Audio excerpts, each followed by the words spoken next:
আমাদের কথা স্পষ্ট, মাদক আমাদের পরবর্তী প্রজন্মকে ধ্বংস করছে। অতএব এই মাদকের বিরুদ্ধে আমরা যুদ্ধ ঘোষণা করলাম।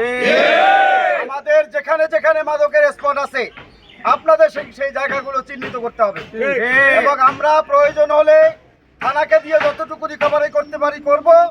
বাকিটা প্রয়োজনে নির্বাহী কর্মকর্তার মোবাইল টিম দিয়া তারপর আমরা এই মোরেলগঞ্জ থেকে মাদক নির্মূল করতে চাই।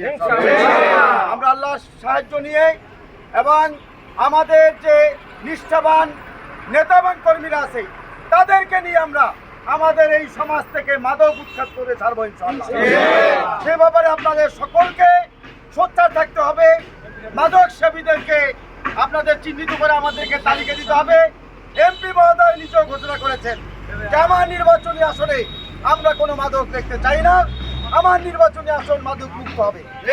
আমরা সেই প্রত্যয় নিয়ে আজকে নির্বাহী কর্মকর্তাকে প্রথম স্মারকলিপি দিয়েছি, আমরা ভারপ্রাপ্ত কর্মকর্তা বরাবর স্মারকলিপি দিয়েছি।